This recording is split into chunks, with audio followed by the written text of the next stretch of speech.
বন্ধুরা, আজকের এই গল্পে আপনাদের স্বাগতম। আমি ঈশান। আমাদের পরিবারে ছিল মা, বাবা আর আমি। আগে আমাদের সাথে আমার দিদিও থাকত, কিন্তু দিদির বিয়ের পর বাড়িতে আমরা তিনজনই থাকতাম। আমাদের আবাসনটি ছিল একটি ব্যস্ত এলাকায়। তবে পরে বিভিন্ন কারণে লোকসংখ্যা কমে যায়। যদিও করোনার সময় ছিল তখন, তাই অনেকেই বাড়ি থেকে কাজ করত। এজন্য অনেকে গ্রামে চলে যায়। তবে 2021 সালের পরে ধীরে ধীরে আমাদের সোসাইটি আবার চঞ্চল হয়ে ওঠে। বিভিন্ন উৎসব পুনরায় উদযাপন হতে শুরু করে। আমার মায়ের নাম ছিল মাধুরী। তিনি তার নামের মতোই সুন্দর এবং মুক্ত চিন্তার অধিকারী ছিলেন।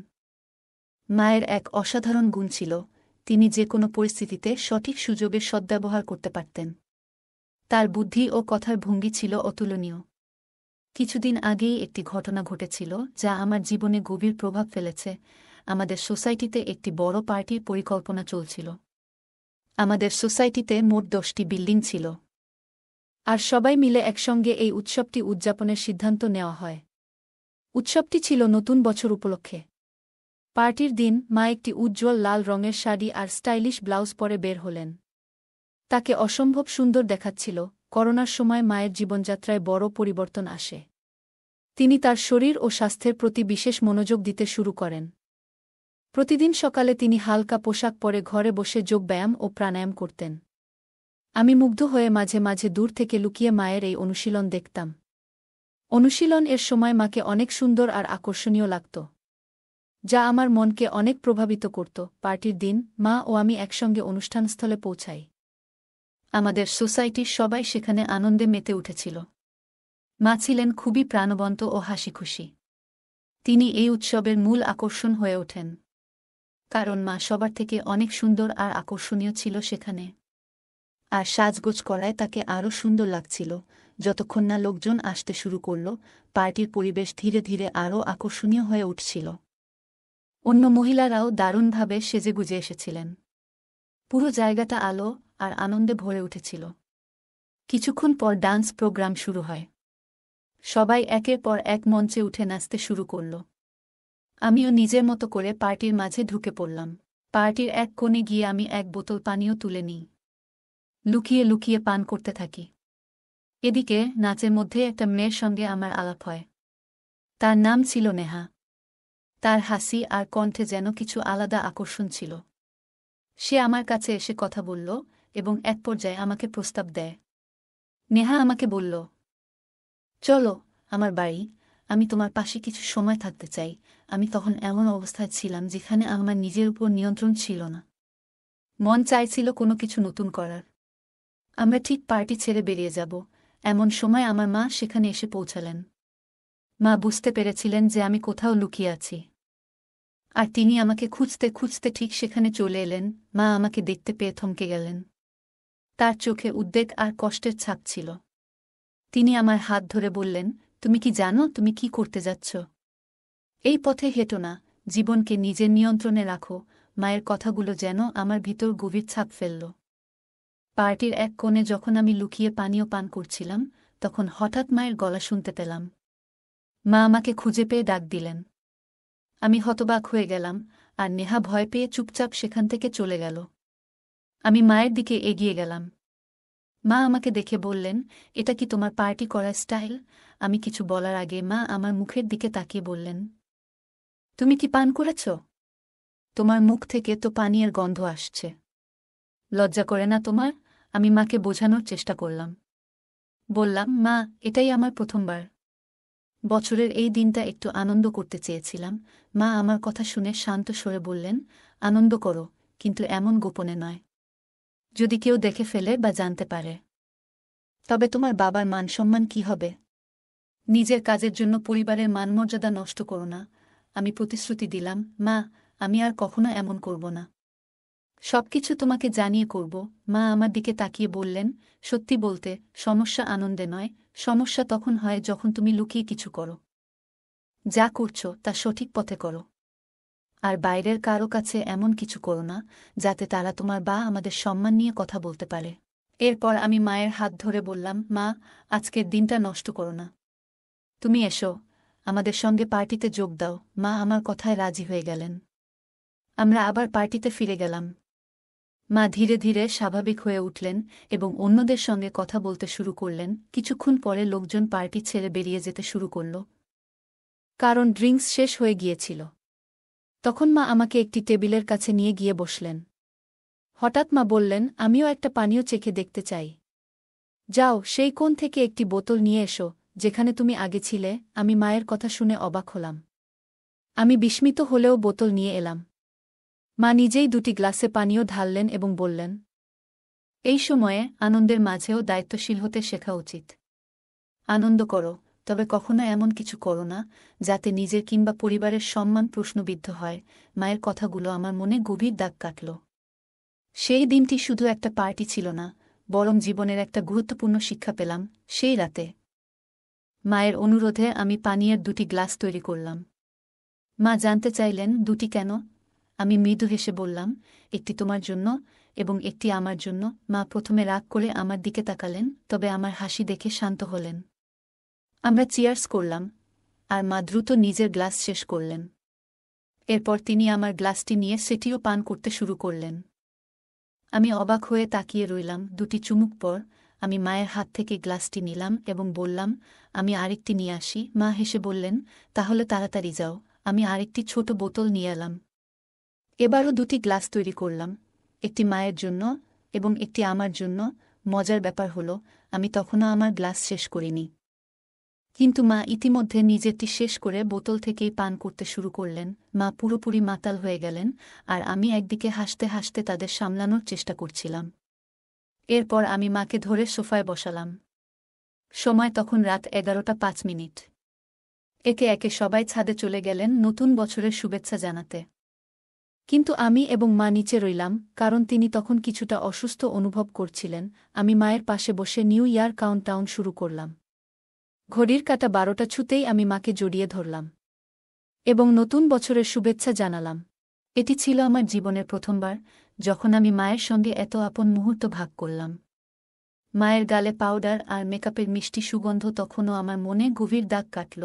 এই রাতটি শুধুই একটি নতুন বছর উদযাপনের জন্য ছিল না, এটি ছিল মায়ের সঙ্গে আমার জীবনের এক নতুন অধ্যায়ের শুরু। মা সেদিন একটু অসুস্থ বোধ করছিলেন।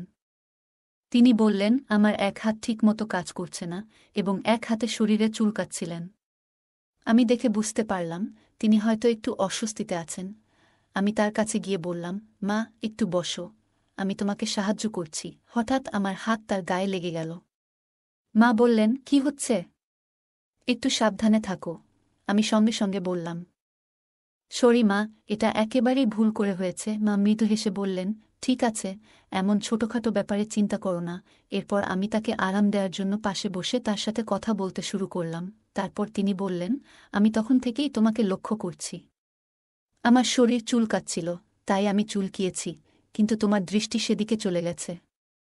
তখন আমি আবার ক্ষমা চাইলাম এবং বললাম, এটা আর কখনো হবে না। তিনি বললেন, আমি তোমাকে ক্ষমা করছি না, শুধু একটু রাগ হচ্ছিল। তারপর তিনি আমাকে ঠাট্টা করে বললেন, আমার ছেলে ভয় পেয়ে গেছে, আমার ছেলে ভয় পেয়ে গেছে, তিনি ইচ্ছাকৃতভাবে এটি করছিলেন।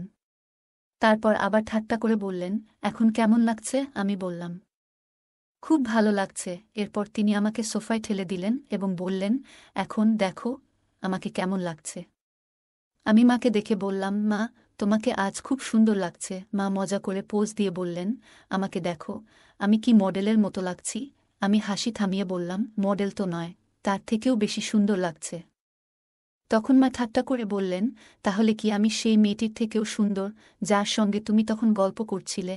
আমি লাজুকভাবে হেসে বললাম, মা, তুমি সবার থেকে আলাদা, তোমার তুলনা হয় না। মা হেসে বললেন, ভালো করে বলো, সত্যি কথাই বলছো তো? আমরা দুজনই হেসে উঠলাম এবং সেই মুহূর্তটা খুব আনন্দময় হয়ে উঠল। আমি মাকে বললাম, মা, তোমার তুলনা কারো সঙ্গেই করা যায় না। মা মজা করে বললেন, তাহলে বলো, সেখানে কি এত পছন্দ করেছিলে? আমি হেসে উত্তর দিলাম, কিছু না মা, শুধু মজার ছলেই কথা বলছিলাম। মা হাসি দিয়ে বললেন, সব ঠিক আছে। আজ রাতটা একটু ভিন্নভাবে শুরু করি, নতুন বছরের আনন্দে মেতে উঠি। তখন আমি মজার ছলে বললাম, তুমি কি প্রস্তুত? মা মজা করে বললেন, আর যদি প্রস্তুত না থাকি? আমরা দুজনেই হেসে উঠলাম এবং সেই মুহূর্তটা হাসিঠাট্টায় ভরে গেল। রাতে মা বললেন, তুমি কি সত্যি আমাকে সারা রাত এভাবে ধরে রাখবে? আমি মজা করে বললাম, হ্যাঁ, কেন নয়, তিনি হেসে আমার গালে মৃদু চিমটি কেটে বললেন, তোমার তো সবসময় তাড়াহুড়ো থাকে। আমি তাকে সান্ত্বনা দিয়ে তার ঘরের দিকে নিয়ে যেতে শুরু করলাম। তিনি হেসে নামমাত্র বাধা দেওয়ার ভান করলেন, কিন্তু তা ছিল মজার ছলে। ঘরে পৌঁছে আলো জ্বালিয়ে তিনি বললেন, এখন কি করব বলো? আমি মজার ছলে বললাম, আরাম করে ঘুমানোর সময় হয়েছে মা। তিনি একটু চিন্তিত ভঙ্গিতে বললেন, তবুও এত দেরি করে ঘুমানো কি ঠিক হলো? আমি হাসি মুখে বললাম, আজকের রাতটা বিশেষ মা। একটু মজা করলে ক্ষতি নেই। আমরা দুজনেই হেসে উঠলাম, আর সেই মুহূর্তটা আনন্দে ভরে উঠল। তখন সে বলল, কিন্তু আমার তো জানা থাকবে, পরে যদি খারাপ লাগে। এখন হয়তো ভালো লাগছে, কিন্তু ভবিষ্যতে এই সম্পর্কের দিকটা হয়তো বদলে যাবে। আমি বললাম, তোমার প্রতি আমার অনুভূতি সত্যি। আমি অনেকদিন ধরে তোমার পাশে আছি, একজন ভালো বন্ধুর মতো। কিন্তু যদি আজ আমরা এই মুহূর্তটাকে হারিয়ে ফেলি, তাহলে হয়তো সবকিছু বদলে যাবে। সে এক মুহূর্ত ভাবল, তারপর বলল, ঠিক আছে, কিন্তু একটাই শর্ত, আজকের পর আর কখনো কিছু আশা করো না। আমি খুশি মনে বললাম, ঠিক আছে, আমি তোমার শর্ত মেনে নিচ্ছি। তারপর সে আমার দিকে তাকিয়ে জিজ্ঞাসা করল, তুমি এমনভাবে দাঁড়িয়ে আছো কেন? আমি বললাম, কিছু না। তখন মা বলল, তাহলে যাও। যদি তুমি না চাও। আমি বললাম, তোমার ইচ্ছা যদি না থাকে, তাহলে আমি চলে যাই। আমি বিছানায় বসেছিলাম, তখনই সে আমার হাত ধরে টেনে বলল, তুমি এত গম্ভীর কেন? সবকিছু এত সিরিয়াস ভাবে নিও না। আমি অবাক হয়ে বললাম, তাহলে তুমি চোখ বন্ধ করে আগে শুয়েছিলে কেন? সে হাসতে হাসতে বলল, আলোটা আমার চোখে পড়ছিল, তাই চোখ বন্ধ করেছিলাম। আমি আলো বন্ধ করে আবার শুয়ে পড়লাম। সেই রাতে পার্টির পরে আমরা প্রথমবার এতটা সময় একসঙ্গে কাটিয়েছিলাম। তখনই সে উঠে গেল, আলোটা জ্বালালো এবং বাথরুমে চলে গেল। ফিরে এসে আবার বিছানায় শুয়ে পড়ল। আমি তাকে দেখে বললাম, মা, তুমি খুব সুন্দর লাগছো। সে হাসি দিয়ে বলল, এখন তো আমি আগের থেকে অনেকটাই রোগা হয়েছি, তাও কি তোমার কাছে ভালো লাগি? আমি বললাম, তুমি যেভাবেই হও, সবসময় আমার কাছে সুন্দর। আমি মাকে বললাম, তুমি সবসময় সুন্দর লাগো। মা মুচকি হেসে বললেন, আজ তোমার বাবা আসছে না, আমরা দুজনে একসঙ্গে সময় কাটাবো। দরজাটা বন্ধ করে দাও, আর বাইরে যাওয়ার দরকার নেই। আমি বললাম, মা, তুমি তো অনেক স্মার্ট। আমি ভেবেছিলাম তুমি পুরনো ধাঁচের মানুষ। মা হেসে বললেন, আমি এমন নই। আমি নিজের মতো করে চলি। তোমার যদি কিছু মনে হয়, নির্দ্বিধায় আমাকে বলো। আমি বললাম, আমার তোমাকে নাম ধরে ডাকতে ইচ্ছা করছে। মা বললেন, দেখো। আমি প্রথমবার তাকে তার নাম ধরে ডাকলাম, আর আমরা দুজনে হেসে উঠলাম। হাসতে হাসতে আমি বললাম, মা, তোমার আর বাবার কথাবার্তা এখন খুব একটা হয় না, তাই না? মা হেসে বললেন, হ্যাঁ, এখন খুব কম হয়। মাসে 1-2 বার, তাও সময় বের করা মুশকিল। আমি বললাম, সত্যি? মা মাথা নেড়ে বললেন, হ্যাঁ, সত্যি। আমরা আবার হেসে উঠলাম। কিছুক্ষণ পর আমি মাকে জিজ্ঞাসা করলাম, মা, তোমার কি প্রয়োজন? মা মুচকি হেসে বললেন, তুই আমার ছেলে, আমি তোকে সবকিছু বলতে পারি। আমি বললাম, তাহলে আজকের রাত শুধু আমাদের জন্য। আমরা একে অপরের মুখোমুখি বসে গল্প করতে শুরু করলাম। মা আমাকে তার তারুণ্যের দিনগুলোর কথা বললেন, কিভাবে তিনি অনেক কঠিন সময় পার করেছেন এবং সবকিছু সামলেছেন। আমি তার কথা শুনলাম এবং আমার মনের কথাগুলোও তাকে জানালাম। আমি মাকে এমন কিছু কথা বললাম, যা আগে কখনো কাউকে বলিনি। মা গভীরভাবে আমার কথা শুনলেন এবং তারপর বললেন, তুই জানিস আমি তোর জন্য কত গর্বিত। তুই সবসময় আমার পাশে থেকেছিস। আজ আমরা শুধু একে অপরের সাথে সময় কাটাব। আমি মাকে জড়িয়ে ধরে বললাম, মা, তুমি পৃথিবীর সেরা। তারপর আমরা দুজনে একসাথে বসে গল্প করলাম, পুরনো দিনের কথা স্মরণ করলাম, একসঙ্গে হাসলাম আর মন খুলে কথা বললাম। কিছুক্ষণ পরে মা বললেন, এবার চল, ঘুমানোর সময় হয়ে গেছে। আমি মাকে বিছানায় শুইয়ে দিলাম এবং পাশে গিয়ে শুয়ে পড়লাম। আমরা দুজনে চোখ বন্ধ করলাম এবং একে অপরের সান্নিধ্যের উষ্ণতা অনুভব করলাম। সেই রাতের গভীর নিস্তব্ধতায় আমি অনুভব করলাম, আমার জীবনে মায়ের গুরুত্ব ঠিক কতটা। সে সবসময় আমাকে কাছে রাখে, যেন আমি তার জীবনের একটি গুরুত্বপূর্ণ অংশ। আমি জানি তার জন্য আমি ঠিক কী, কিন্তু মাঝে মাঝে আরও ভালোভাবে বুঝতে চাই। পরের দিন সকালে যখন আমার ঘুম ভাঙল, আমি দেখলাম মা এখনও গভীর ঘুমে। তার মুখে এক ধরনের প্রশান্তি ছিল, যা দেখলে যে কারোর মন শান্ত হয়ে যাবে। আমি ধীরে ধীরে উঠে বিছানার চাদর ঠিক করে দিলাম, যেন সে আরাম করে ঘুমাতে পারে। রান্নাঘরে গিয়ে আমি তার জন্য চা বানাতে শুরু করলাম। চায়ের কাপের ভাপ উঠছিল, আর তার সাথে আমার মনে হচ্ছিল, আজকের দিনটা তার জন্য একটু বিশেষ করে তুলি। যখন সে ঘুম থেকে জাগল, আমি চা নিয়ে তার ঘরে ঢুকলাম। মৃদু হাসি দিয়ে বললাম, গুড মর্নিং মা। চা নিয়ে এসেছি তোমার জন্য। মা একটু অবাক হয়েও আনন্দিত হলেন। তিনি হাসিমুখে বললেন, গুড মর্নিং আমার লক্ষ্মী ছেলে। তুমি এভাবে আমার জন্য চা বানিয়েছ? এটা তো চমৎকার শুরু। আমরা একসঙ্গে বসে চা খেলাম। সেই দিন থেকেই আমাদের সম্পর্ক আরও গভীর হতে শুরু করল।